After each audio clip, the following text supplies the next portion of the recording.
السلام عليكم ورحمة الله وبركاته. اللهم صل وسلم وبارك عليك يا حبيبي يا رسول الله، عليه أفضل الصلاة والسلام. اللهم ارحم أمي وارحم أبويا واجمع ما بينهم واسكنهم الفردوس الأعلى.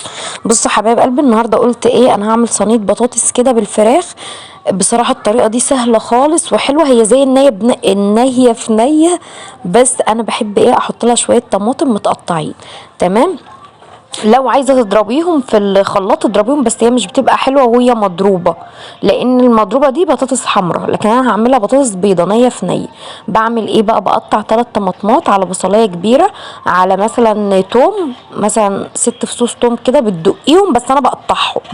تمام. وبدعك الخلطه دي في بعضها مع شويه كاري وشويه بهارات وواحده ماجي وشويه ملح وشويه فلفل.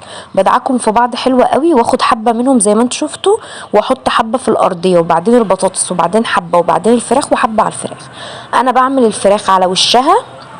ماشي. في ناس بترصها اللي هي الرصه الصح، اللي هي بيبقى جلد الفراخ فوق عشان يتحمر. دي مش بيبقى لها طعم خالص يا جماعه، لازم تقلبي الفراخ على لحمها عشان اللحم يشرب بقى من الصوص بقى والتتبيله، ويبقى طعمها جوسي كده وجميل. جرب بس الطريقه دي والله العظيم هتعجبك قوي. والله كان طعمها حلو قوي قوي قوي بصراحه. بألف هنا اللي شاف وبألف هنا اللي كان. بصوا حبايب قلبي، انتوا زي ما انتوا عارفين انا ممنوعه من الرز، انا مش باكل رز خالص. يعني انا مش بحطه في بقي، فبستبدله يا بالسلطه يا بالبطاطس. يعني انا ممكن اخد ايه 5 شرايح بطاطس كده اكلهم عادي. لعبي معاكي يا ملك.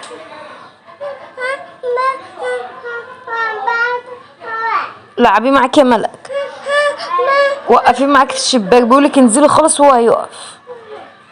بيقولك انزلي خالص وانا هطلع في مكاني. بيقولك انزلي على الارض هنا. ماشي. هنا بقى قلت ايه، كان عندي شويه مواعين كده. بصراحه انا ما كنتش قادره اقف على رجلي خالص، يعني هبطانه، مش قادره اقف على رجلي. بس كده يا حبايبي، زي ما انتم شايفين بقول لكم انا بصراحه عندي هبوط. الموضوع ده بصراحه يا جماعه يعني عامل لي هبوط شويه، ومبوظ مودي، ان انا ايه ما بشربش ولا قهوه ولا شاي ولا نسكافيه ولا اي حاجه من اللي انا بحبها خالص، ولا حلويات ولا سكر ولا تمر وما اعرفش منعاني من كل حاجه في الدنيا كلها. ما باكلش الا بروتين وسلطه، ما اعرفش ازاي، بس هو النظام كده.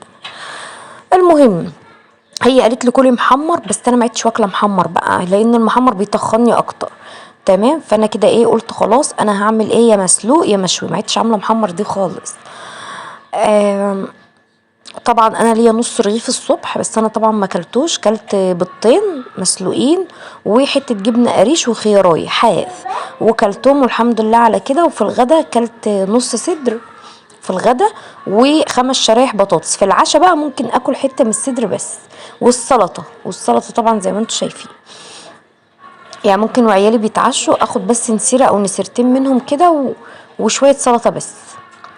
هنا بقى بصوا حبايبي، قلت اغسل المواعين كده معاكم، وبغسل حبه وابوش الباقي واغسلهم برضو ايه وانا واقفه. عايزه احكي لكم حاجه بقى.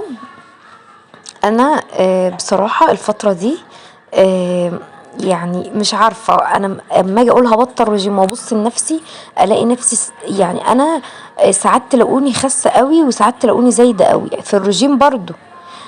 بقيت اقول انا مش عارفه انا بلخبط في ايه، انا لحد دلوقتي والله ما انا عارفه انا بلخبط في ايه.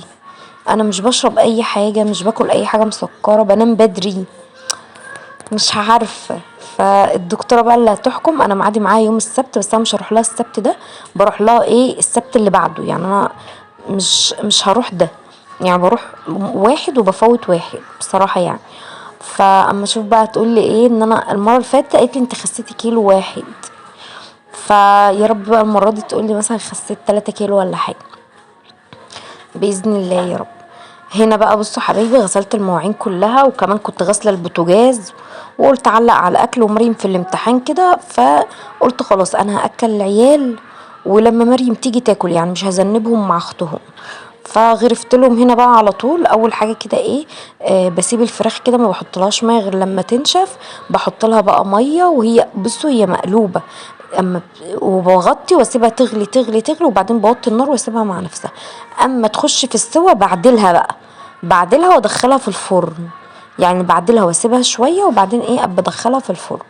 هنا بقى انا هغرف عشان العيال طبعا ايه مش هيقدروا يستنوا اختهم عشان طبعا هما بيجوعوا. انا هنا باكل السلطه بالبنجر زي ما انتم شايفين، بحط على السلطه خل وليمون وملح وخل وليمون، خل وليمون وتوم. تمام، لازم الثلاث حاجات دول عشان بيعلوا الحرق وحلوين يعني مفيدين. وبحط بقى بنجر وطماطمايه صغيره خالص وخيارتين وكزبره. انت بقى لو عايزه تحطي وفلفلايه ماشي، وفلفلايه وقرن شطه، انت عايزه تحطي اي اضافات تانية بتحبيها حطي برضو. هنا بقى انا غرفت طبق بطاطس. طبعا انا ما اكلتش البطاطس دي كلها، ما اكلتهاش كلها كده زي ما انتم شايفين، لا انا بغرف بس عشان ما اقومش اجيب لهم من الحله، لا يبقى جنبي. فانا رجعت طبعا من الصدر، انا اكلت من الصدر انا ومحمد ورجعت نصه، يعني حطيته في الصينيه تاني نصه. وملك كانت برضو نص منابها، واما اختها تيجي بقى من المدرسه تكمل لان هي ما قدرتش ايه برضو تاكل ايه يعني كويس. فلما اختها تيجي من المدرسه بقى تاكل معايا تاني باذن الله.